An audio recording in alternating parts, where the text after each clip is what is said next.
Herkese merhaba, sayfama hoş geldiniz. Bugün yine çok lezzetli ve pratik bir tarif veriyorum. Tost makinesinde waffle tarifi. Canım waffle çekti ama nasıl yapacağım ya da saat çok geç nereden yiyebilirim gibi düşüncelere son diyorum. İçeriği de bir o kadar ekonomik. Hemen şu an yapabileceğiniz waffle malzeme listemizi saymaya başlayalım. Öncelikle 1,5 su bardağı un, eleyerek koyabilirsiniz. 1 su bardağı süt, 2 tane yumurta, hem sarısı hem beyazı, 1 çay kaşığı tuz, 2 yemek kaşığı toz şeker, 1 paket hamur kabartma tozu, 1 paket şekerli vanilin, 2 yemek kaşığı kadar sıvı yağ. Ayrıca tost makinesini de güzelce yağlamamız gerekiyor. İsterseniz sıvı yağ, isterseniz de margarin veya tereyağı kullanabilirsiniz. Hemen hamurumuzu yapmaya başlayalım. Yumurtaları çırpma kabına alıyoruz. 2 yemek kaşığı şeker ilave ediyoruz. Ve 1 çay kaşığı tuz da üzerine koyuyoruz. Daha sonra mikser yardımıyla 5 dakika güzelce çırpıyoruz.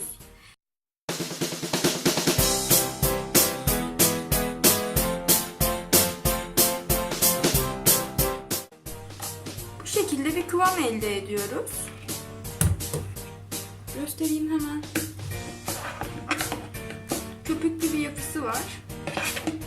Sıvı krema gibi. Daha sonra üzerine 2 yemek kaşığı sıvı yağ,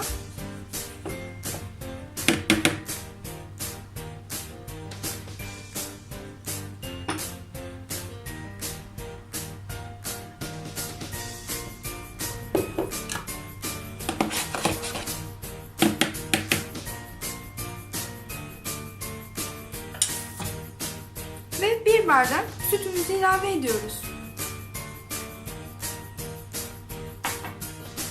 Düşük ayarda çırpmaya devam ediyoruz.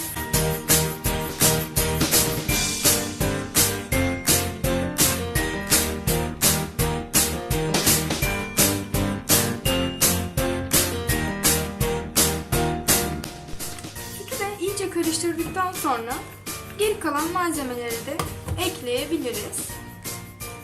Hamur kabartma tozumuz 1 paket,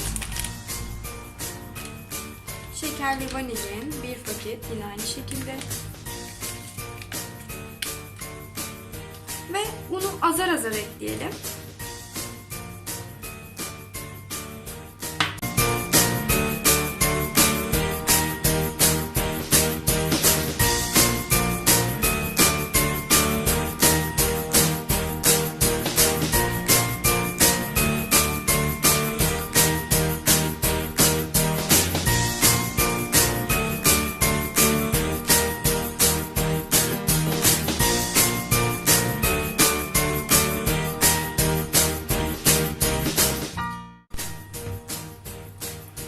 Hamurumuz hazır. Hemen kıvamını göstereceğim size.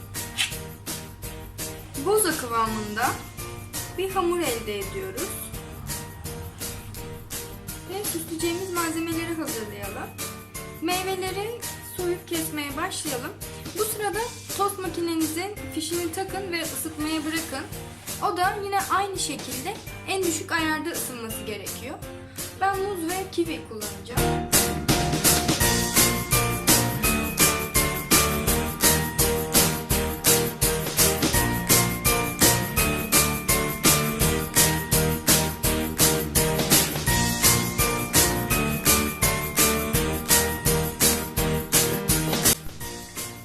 Meyveleri doğradım. Meyveleri ek olarak hem beyaz hem de normal çikolatalı bir sos kullanacağım. Ve üzerine kuru yemiş. Hamur ekleyebiliriz. Kepçe yardımıyla. Sadece alt kısmını değil, üst kısmını da yağlıyoruz. Kepçe yardımıyla yuvarlak hale getirtiyorum.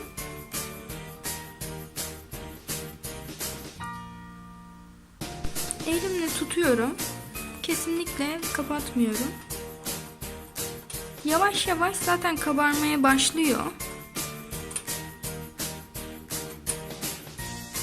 Böyle bu şekilde biraz bekliyoruz. Şimdi yavaşça açıyorum zaten kabarmaya başlamış. Tekrardan yavaşça kapağını kapatıyorum. Bu sefer kapağını da bırakıyorum. Yaklaşık 1,5 dakika sonra tekrardan açıyorum. Ve kızarmaya başlamış. Şimdi pişen waffle hamurumuzu hemen servis tabağına alalım. Aynı şekilde ikinci hamurumu da döktüm. Yine aynı hareketlerle yuvarlak bir şekil vermeye çalışıyorum. Bu kadar yeterli olacaktır. Tekrardan kapağını tam kapatmadan elimle tutarak kapatıyorum. Hamurumuzu kontrol edelim.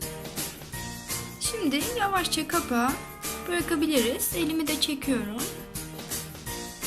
Yaklaşık 1,5-2 dakika sonra aynı kıvamı alacaktır.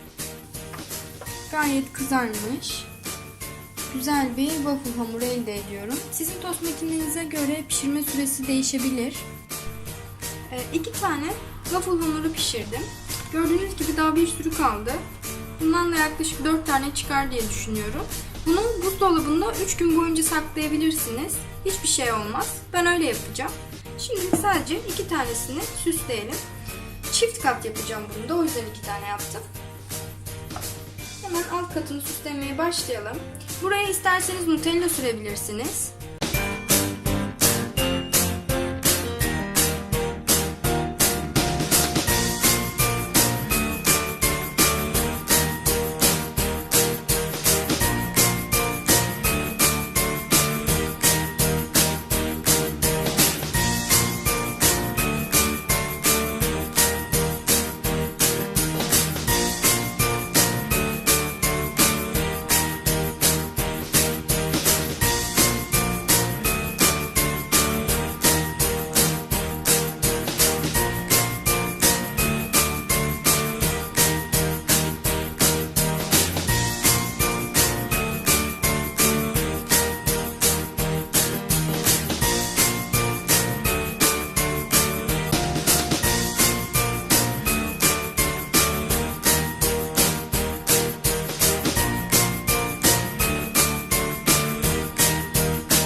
Herkese afiyet olsun.